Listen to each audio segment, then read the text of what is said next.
నల్గొండ జిల్లా నార్కెట్పల్లి వద్ద హైదరాబాద్ విజయవాడ జాతీయ రహదారిపై రోడ్డు ప్రమాదం చోటు చేసుకుంది. ఓవర్టేక్ చేస్తున్న సమయంలో బస్సు లారీ ఢీకొన్నాయి. దీంతో రోడ్డు పక్కన వాహనాలను ఆపి మాట్లాడుకుంటుండగా మరో లారీ వచ్చి ఆగి ఉన్న లారీని ఢీకొట్టింది.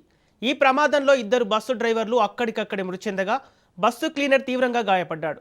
కాకినాడ వైపు వెళ్తున్న Mojo private travels bus Rajahmundry వైపు వెళ్తున్న లారీ ఓవర్టేక్ చేసే క్రమంలో ఒకదానికొకటి స్వల్పంగా తగిలాయి. దీంతో రెండు వాహనాలు డ్రైవర్లు పక్కపక్కన ఆపి మాట్లాడుకుంటున్నారు.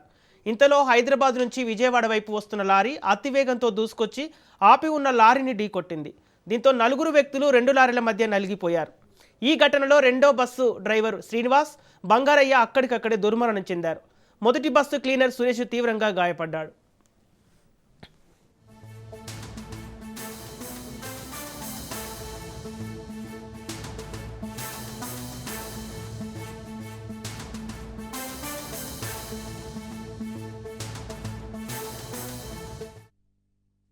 ఈ ఘటన ప్రమాదం గురించి సమాచారం అందుకున్న పోలీసులు వెంటనే ఘటనా స్థలికి చేరుకొని సహాయక చర్యలు చేపట్టారు. బస్సు డ్రైవర్ల మృతదేహాలను నల్గొండ ప్రభుత్వ ఆసుపత్రికి పోస్టుమార్టం నిమిత్తం తరలించారు. క్షతగాత్రులను చికిత్స కోసం తరలించారు.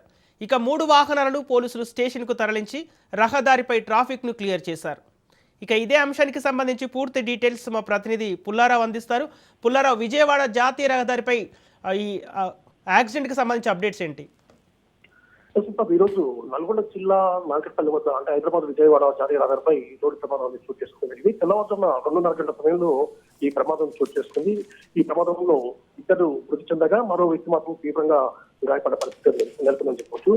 హైదరాబాద్ నుండి కాకినాడ వైపు వెళ్తున్నటువంటి మోజో ట్రావెల్స్ బస్సు, అదేవిధంగా ఇదే సమయంలో హైదరాబాద్ నుండి విజయవాడ మార్గంలో వెళ్తున్నటువంటి ఒక లారీ అనేది, అంటే ఇద్దరు కూడా ఒక వెహికల్ ని ఓవర్టేక్ చేసే ఉద్దేశంతో వెళ్తున్న క్రమంలో రెండు కూడా స్వల్పంగా డాష్ ఇచ్చుకున్న సందర్భం జరుగుతుంది. సో ఈ సమయంలో బస్ డ్రైవరు అదేవిధంగా లారీ డ్రైవర్ నిలిపివేసేసి ఆ ఇద్దరు ఒక వాహన వివాదాన్ని దిగుతున్న పరిస్థితి నెలకొంది. అదే సమయంలో హైదరాబాద్ నుండి కాకినాడ వెళ్తున్నటువంటి మరో మోజో ట్రావెల్స్ బస్సు తమ యొక్క బస్సు తమ సంస్థ సంబంధించిన బస్సు అక్కడ ఆగే వరకు ఆ విషయాన్ని తెలుసుకుని వెంటనే ఆపేసేసి ఏం జరిగిందా అని చెప్పి వచ్చేసేసి వాళ్ళు ఆ యొక్క వాగ్వేదం చేసుకుంటున్నటువంటి మొదటి మోజో ట్రావెల్స్ బస్ డ్రైవరు అదేవిధంగా లారీ డ్రైవర్ తో మధ్యలో వీళ్ళిద్దరు, అంటే రెండో మోజో ట్రావెల్స్ బస్ సంబంధించి ఇద్దరు డ్రైవర్లు ఉన్నారు. వాళ్ళు వచ్చేసి కూడా వారితో విషయం చర్చిస్తున్న సందర్భంలో అదే ఇదే సమయంలో మళ్ళీ హైదరాబాద్ నుండి విజయవాడ వైపు మరో లారీ అనేది వస్తుంది. సో ఆగి ఉన్నటువంటి యొక్క వాహనాలను గుర్తించకుండా ఆ లారీ డ్రైవర్ వేగంగా వచ్చేసి ఆ లారీ ఆగి ఉన్నటువంటి లారీని ఢీకొట్టడంతో ఆ లారీ అదే విధంగా బస్సు మధ్యలో వీరందరూ కూడా చర్చిస్తున్న సందర్భంలో ఆ మధ్యలో ఉన్నటువంటి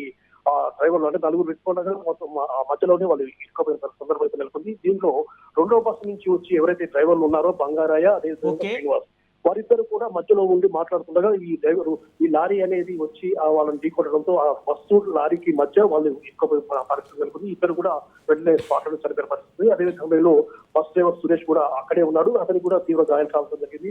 వెంటనే విషయం తెలుసుకున్న పోలీసులు ఘటనా స్థలానికి చేరుకుని ఆ ట్రాఫిక్ మొత్తం కూడా క్లియర్ చేయడం జరిగింది. ఆ యొక్క 3 వాహనాలు కూడా పోలీస్ స్టేషన్ తరలించారు. అదేవిధంగా మరణించినటువంటి ఆ యొక్క డ్రైవర్లు బంగారయ్య, శ్రీనివాస్ కు సంబంధించిన మృతదేహాన్ని నల్గొండ హాస్పిటల్ తరలించి పోస్ట్ మార్టం తరలించడం జరిగింది. దీనిపై కేసు నమోదు చేసుకుని పూర్తిస్థాయిలో దర్యాప్తు చేస్తారు. కేవలం ఆగున్నటువంటి లారీ వాహనాలు గుర్తించకుండా లారీ డ్రైవరు అజాగ్రత్తగా డ్రైవ్ చేయడం వల్ల ఈ ప్రమాదం జరిగిందని కూడా పోలీసులు నిర్ధారణ వచ్చే పరిస్థితి ఉంది.